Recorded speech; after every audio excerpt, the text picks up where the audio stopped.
WhatsApp પર RTO ઈ ચલણની નકલી APK file મોકલી મોબાઈલ હેક કરી ખાતા સાફ કરતો ભેજાબાજ ઝારખંડથી ઝડપાયો।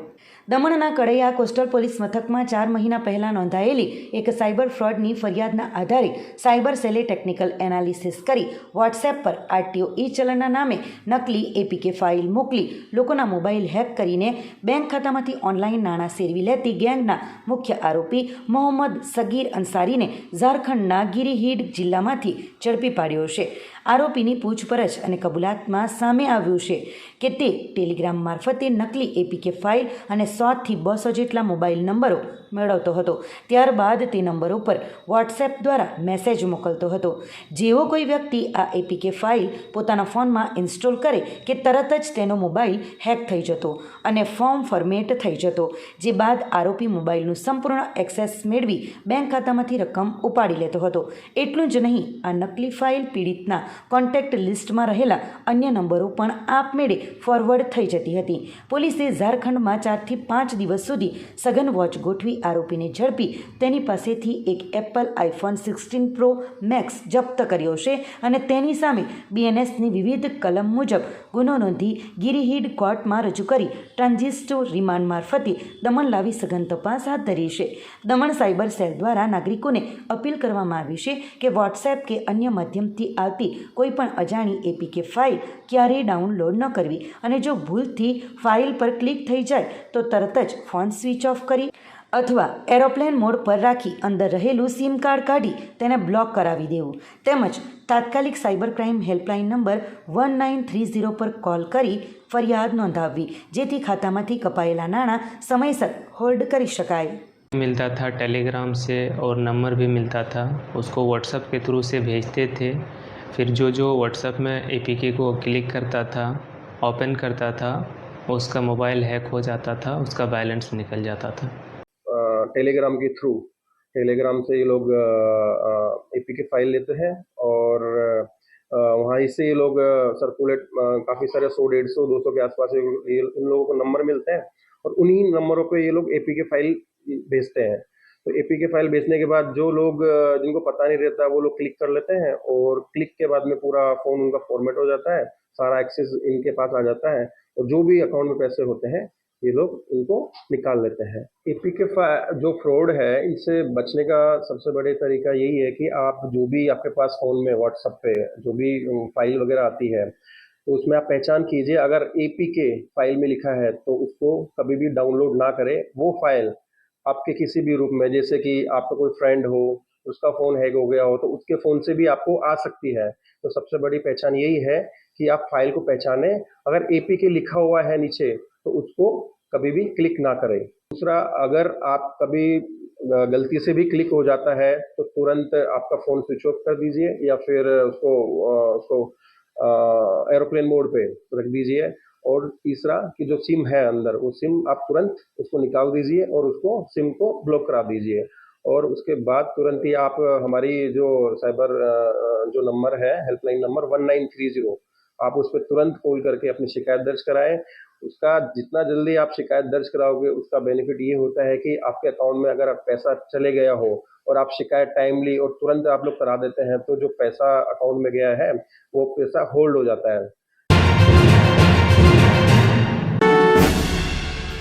દમણ ઉદ્યોગ ભવન બહાર નો પાર્કિંગ ઝોનમાં પાર્ક કરાયેલા ભારે વાહનો સામે પોલીસની કડક કાર્યવાહી અને ચાલકોને ફટકારવામાં આવ્યો દંડ। દમણના ભેંસલોર ઔદ્યોગિક વિસ્તારમાં આવેલા ઉદ્યોગ ભવનની બહાર નો પાર્કિંગ ઝોનમાં ગેરકાયદેસર રીતે પાર્ક કરવામાં આવતા ભારે વાહનો સામે દમણ પોલીસે 10 ઓગસ્ટના રોજ લાલ આંખ કરી હતી અને અનેક વાહનોના ચલણ કાપ્યા હતા। પોલીસની આ આકસ્મિક કાર્યવાહીને પગલે વાહન ચાલકોમાં ભારે ફફડાટ ફેલાઈ ગયો હતો।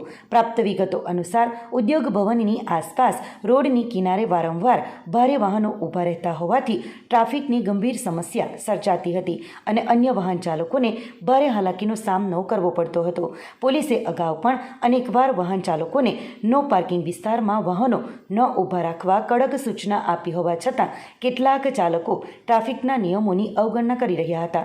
રસ્તા પર આડેધડ પાર્ક કરાયેલા આ વાહનોના કારણે માત્ર ટ્રાફિક જ અવરોધાતો ન હતો, પરંતુ અકસ્માતનો પણ ભય રહેતો હતો. દમણ પોલીસે સ્પષ્ટ ચેતવણી આપી છે કે નો પાર્કિંગ ઝોનમાં વાહન પાર્ક કરનારાઓ સામે ભવિષ્યમાં પણ આ જ રીતે કાર્યવાહી ચાલુ રહેશે. તમામ વાહન ચાલકોને અપીલ કરવામાં આવી છે કે તેઓ ટ્રાફિકના નિયમોનું પાલન કરે અને નિર્ધારિત પાર્કિંગ સ્થળ પર જ પોતાના વાહનો પાર્ક કરે, જેથી જાહેર માર્ગો પર વાહન વ્યવહાર સુચારુ અને અડચણમુક્ત રીતે ચાલતો રહે.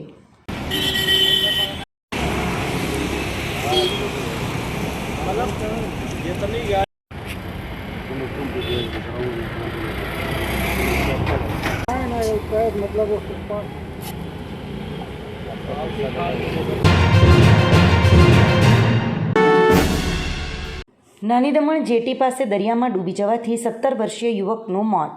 ચોમાસાની ઋતુમાં વહીવટી તંત્ર દ્વારા દરિયામાં જવા પર પ્રતિબંધ હોવા છતાં નાની દમણ સીફેસ જેટી કિનારે નહાવા પડેલા 4 મિત્રો પૈકી 2 મિત્રો તોફાની મોજામાં તણાયા હતા. આ ઘટનામાં કિનારે તૈનાત લાઇફગાર્ડે બચાવ કામગીરી કરી એક કિશોરને સુરક્ષિત બચાવી લીધો હતો, પરંતુ મૂળ બિહારના ગયાનો રહેવાસી અને હાલ રીંગણવાડામાં રહેતો 17 વર્ષીય આકાશ ઊંડા પાણીમાં ગરકાવ થઈ ગયો હતો.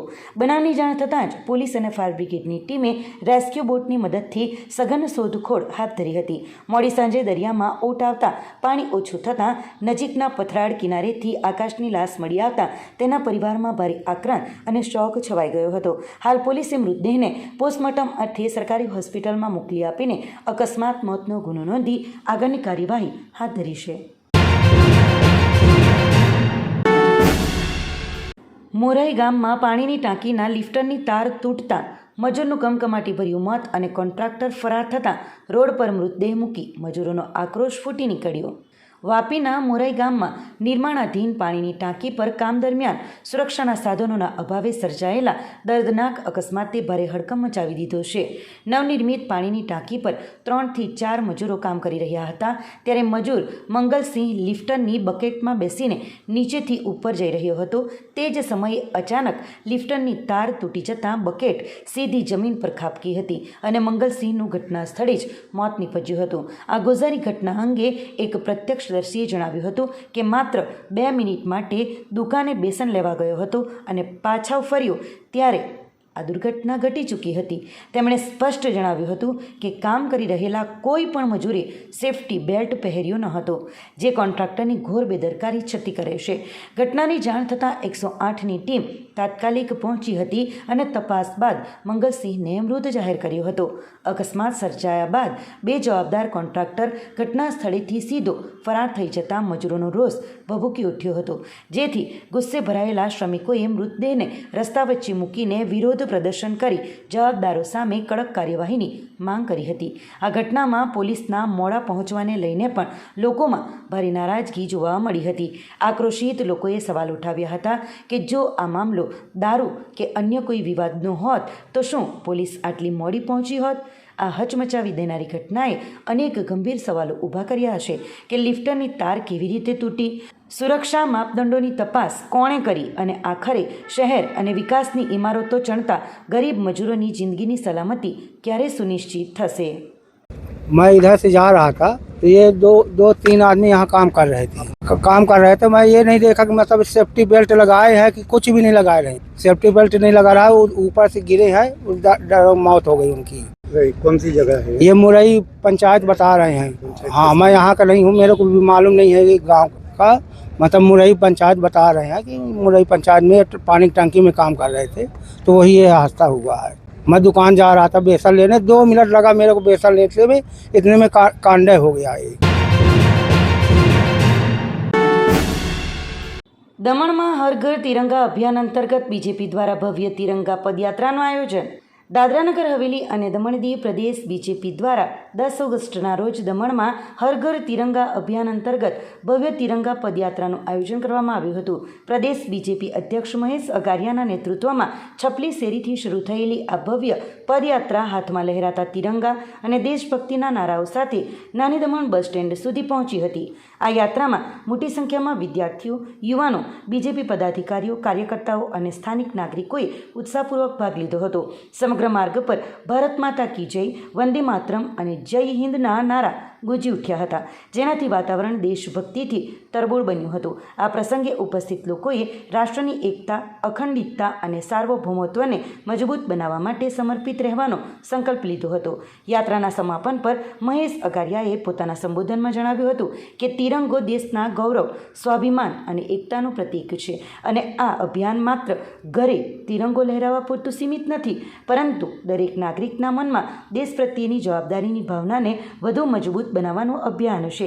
દેશનું ભવિષ્ય યુવા શક્તિના હાથમાં છે તેવો ઉલ્લેખ કરી તેમણે યુવાનોને વિકસિત અને આત્મનિર્ભર ભારત બનાવવા માટે મહત્વપૂર્ણ ભૂમિકા ભજવવા આહ્વાન કર્યું હતું. આ તિરંગા પદયાત્રામાં દમણ દીવના પૂર્વ MP લાલુભાઈ પટેલ, પ્રદેશ બીજેપી મહામંત્રી જિગ્નેશ પટેલ, દમણ જિલ્લા બીજેપી પ્રમુખ ભરત પટેલ, બીજેપી OBC મોરચાના રાષ્ટ્રીય કાર્યકારિણી સભ્ય વિશાલ ટંડેલ, દમણ નગરપાલિકા અધ્યક્ષા દીપિકા ટંડેલ, દાદરાનગર હવેલી જિલ્લા પંચાયત અધ્યક્ષા નિશા ભાવર, સેલવાસ નગરપાલિકા અધ્યક્ષ સોમનાથ પાટીલ સહિત મોટી સંખ્યામાં નાગરિકો ઉપસ્થિત રહ્યા હતા.